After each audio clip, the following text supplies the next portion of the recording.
When you're really, really, really passionate about something, have you ever lost complete track of time?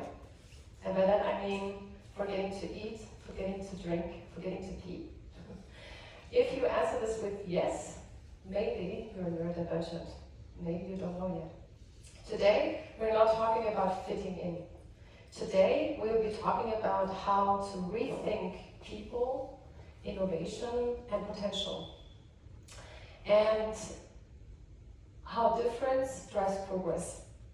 So, I'm Lisa, I'm 35 years old. I'm the founder of Neurodivergence, and I have been working in a progressive people and culture field for 17 years. And during this time, I have always been working around companies that are very international and very complex. And I made myself kind of a reputation for identifying organizational blind spots like really fast. It's like an internal audit, but kind of with better instincts. So basically, it makes employees happy, and on the other side, it saves organizations a lot of money. I was assessed myself with ADHD and autism 4 years ago. That changed absolutely everything for me. Not who I am as a person, but how I see people and how I see systems. And during that time, I made a lot of discoveries that I would like to share with you later. I wrote a book last year, Why Suddenly Everyone Has ADHD, because I've heard this like so many times, and I will explain why suddenly everyone has ADHD. And I gained 5,000 new followers on LinkedIn, actually in less than a year, because of my advocacy for neurodivergence. So I think that we do have a topic here that I would like to discuss. And yeah, as well, what I also wanted to mention is that we do have kind of an economic crisis at the moment, because we still talk about talent shortage, etc. And I think that with smart strategies, we can actually combat that.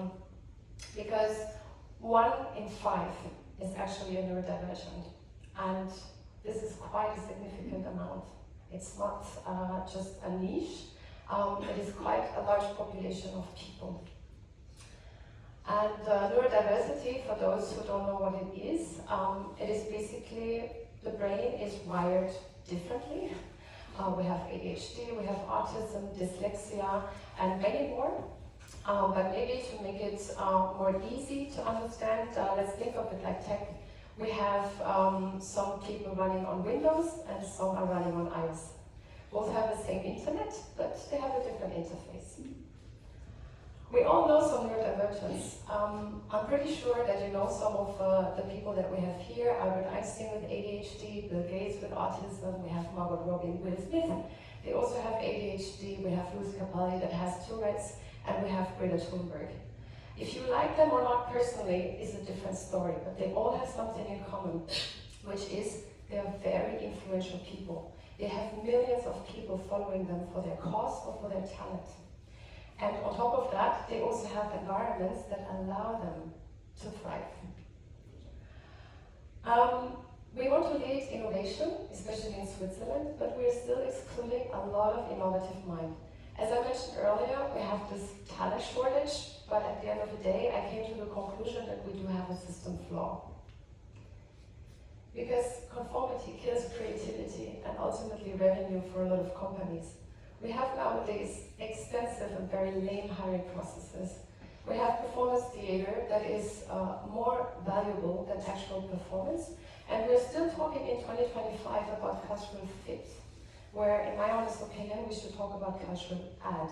Last but not least, a lot of fakeism. We try to sugarcoat everything instead of just getting to the point. And I'm living proof that you can be empathetic and pragmatic. We build workplaces like watches. Symmetrical, neat, organized, predictable, but I hope it's not a surprise that people are not watches. People are complex beings. People are a blend of logic and emotion. And people are multidimensional. And this is what we sometimes forget in workplaces. Let's look at some systemic failures and statistics. As I mentioned earlier, 1 in 5 is a neurodivergent. and this translates to 1.6 billion people worldwide, which is 20% of our global population. Assessments in autism have been rising by 787%, and I would like to use an anecdote with the telescope, because when the telescope was invented, we finally saw more stars and more planets, and this is exactly the same effect that's happening and why so many assessments are rising in ADHD, autism, and also other neurodivergent areas. And 70% of all assessments around neurodiversity are constituting ADHD, autism, and dyslexia. Those are the most common ones. And studies have shown that neurodivergent teens are up to 30% more productive than neuronormative teens. And productivity, this is a number where I have to highlight that this applies to actually everyone, not only neurodivergence. Productivity is dropping by 66% because of RTO mandates, if you force people to the office.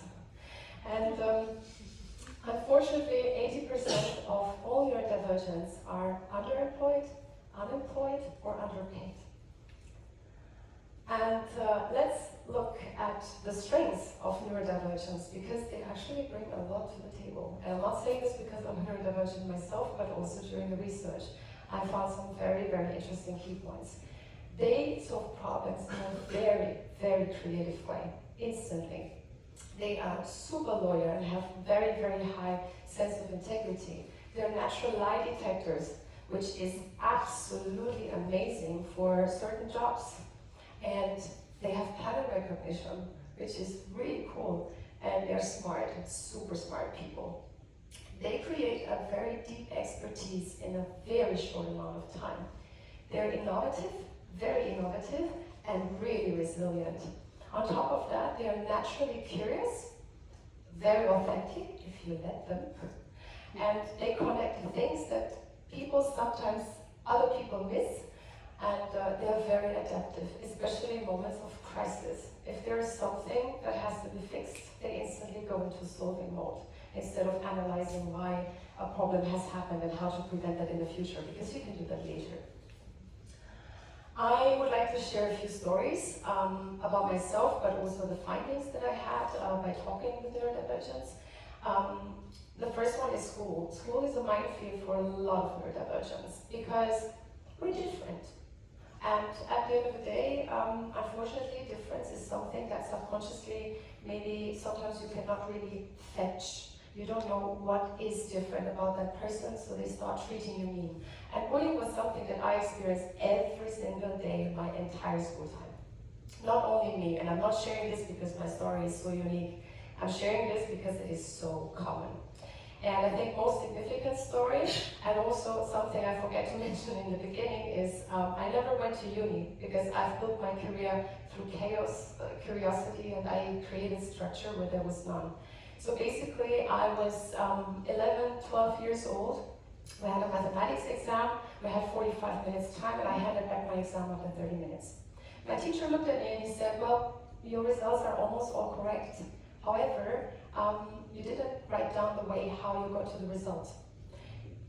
Today, I understand that my body is just too slow for my brain. So I had already the answers calculated in my brain. It was correct, but he accused me of cheating, of lying, and he got me a fail grade. I was just entering puberty. So what happened was that I started skipping school days, I was not motivated anymore, and I had a downward spiral being kicked in.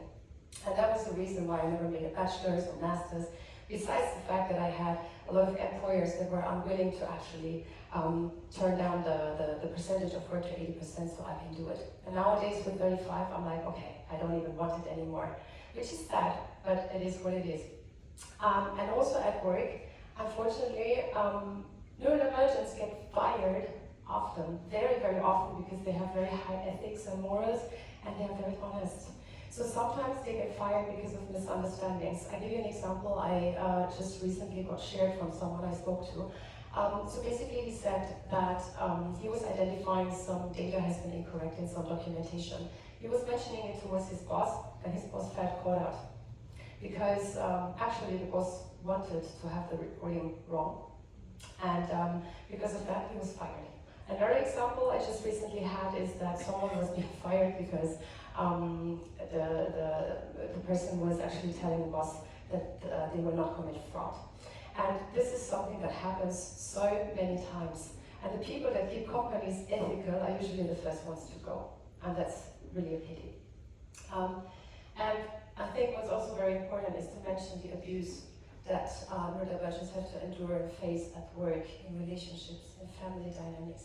It's really daunting because there is a lot of power dynamics involved, etc. And unfortunately, in families, usually neurodivergents are the black sheep because they're not as normal in perception as everybody else, or in friendships being exploited, at work having a lot of microaggressions amplified for the reasons I mentioned earlier, and also in relationships, there's a lot of physical and also psychological abuse involved. And to actually give you some very interesting statistics and findings that I had, 50% of all people that are sitting in jail worldwide are estimated to be neurodivergents. Either people that lashed out because of reverse abuse, because all buttons have been pushed in one person, or autistic people that are sitting in jail because of false accusations. 43% of neurodivergents experience at least one burnout in their life. At least one burnout. I'm not talking about like a burnout where you need a few weeks to recover. I'm talking about a burnout where you need months and even years to recover from, because there's also usually a lot of abuse involved. 30% of higher suicide risks for neurodivergence we do have, and as well we have up to 18% of neurodivergents or more autistic people that are being estimated homeless on the streets, not having any perspective because they're not included in society. 30 to 50% of neurodivergents are dropping out of school or uni. Highly capable people with very high IQs, not even having a school degree, being completely excluded at work and always have to justify themselves why they don't have a school degree, why they don't have a bachelor's, why they don't have a master's. Very smart people. And up to 80% of neurodivergents are misdiagnosed. The most common one is actually bipolar, which is leading to wrong treatment and also to long-term consequences.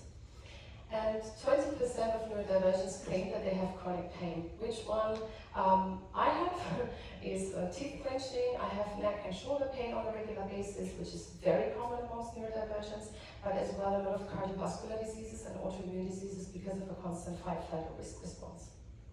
And I would personally even argue that the number is much higher than 20%. I think 20% is not really realistic, but that's my assumption. 9 out of 10 autistic women reported that they have been sexually assaulted or abused. And 90% of all neurodivergents will never tell their employers that they are neurodivergent because they're scared of being stigmatized or fired. This costs us a lot of money because we all pay our taxes and we all pay healthcare, right? So I made a basic calculation on how much we lose in economy every single year. $6.5 trillion of economic loss every single year, which is 5 to 6% of the global GDP. Or if you want to pick a country, you take Germany or Japan. An entire GDP of Japan every single year, economic loss. There could be more revenue, more salary increases, better healthcare systems, and less homelessness. That's the price we pay for exclusion. The solutions we do have for workplaces is actually to keep the hiring processes lean. Because my honest opinion is if a company is unable to assess a person after 2-3 interviews, there might be also something else wrong. I'm happy to help. Trust and safety is something that is really important, not only for neurodivergence, but for everybody else. People should be able to speak up. If something's not right or if something is going on, they want to chat about, they should be able to. And my experience is, and also for many, not only neurodivergents, is that there's a lot of fear implemented in workplaces. And honestly, this is leading to a lot of burnouts across everyone. And it doesn't have to be that way.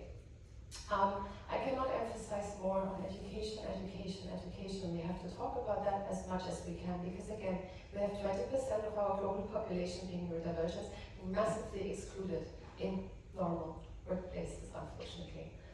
And hiring and retention should be based on strengths and not what kind of weaknesses we can actually do better or whatever.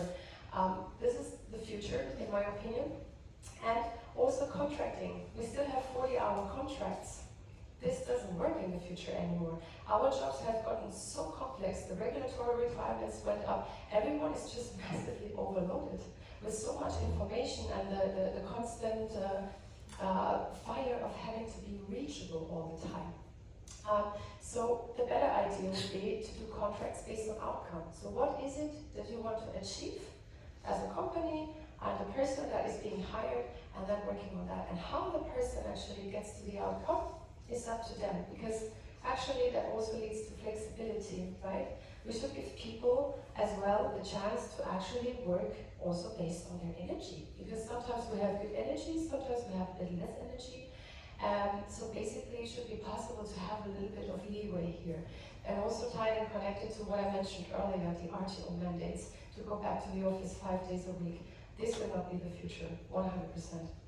And I think also very important is to foster authenticity. Everyone, not only neurodivergents, should be able to bring their full selves to work if they want to, and not masking and hiding, because that costs so much energy that could go back into work instead of being used by just masking to present a version that is not your authentic version. And last but not least, accept different communication. Yes, neurodivergents are at times a little bit more direct. I also have to say that about myself, but that's not a bad thing. It's just different. And of course, neurominds. So we started last year with a program at University Lausanne where we have been evaluating how can we support our neurodivergent community in the best way and how can we get things going. We connect, learn and grow. So we have a community area that is for absolutely everyone, because also for us inclusion is important. This is not only for neurodivergents, also for allies and everybody else.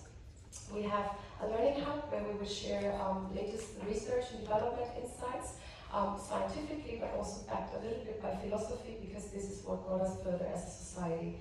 And last but not least, grow. We have certified coaches that really truly understand neurodivergence. Because in my experience, and also in the experience of a lot of other neurodivergents, unfortunately the traditional psychotherapy often doesn't work. So this is why we came up with it, and you see our team. We have a few hubs like parenting, workplace, education, etc., which is really interesting to dive in. We included Chili, our neurospicy chatbot that is always reachable for urgent questions, and the QR code, because I would really highly encourage everyone to participate and be part of our community and see what's going on, what people are talking about, etc., etc. And to conclude, inclusive companies, inclusion, and everyone are 1.7 times more likely to be the innovation leaders in their field or in their industry and outperform their competition by 27%. This can be a lot of money, actually. And inclusion ultimately starts or innovation starts with inclusion. And inclusion is not a charity. In some companies, it's still treated like a charity, like a bonus and whatnot. No, it's strategy. And your next neurodivergent hire could bring the next billion-dollar business idea. Because if we see, for example, people in tech, there's a lot of neurodivergence and they come up with the craziest things that actually create a lot of money. And as employees as well, if you let neurodivergents be themselves, they will absolutely sweeten your day with a lot of authenticity, with a lot of fun, with a lot of love. And they will be the first ones asking you when you're overworked or if you have too much on your plate, if you need support. This whole advocacy is a tribute to my younger self that actually had to go through a lot of things. But I was lucky to find a way to turn my pain into power and to actually turn also the poison that I was given into a remedy for our community. And if I learned something in my 17 years of people and culture, that it is that mandates don't move people, but movements do. And I hope that you guys are joining our movement with Neurominds. Thank you very much.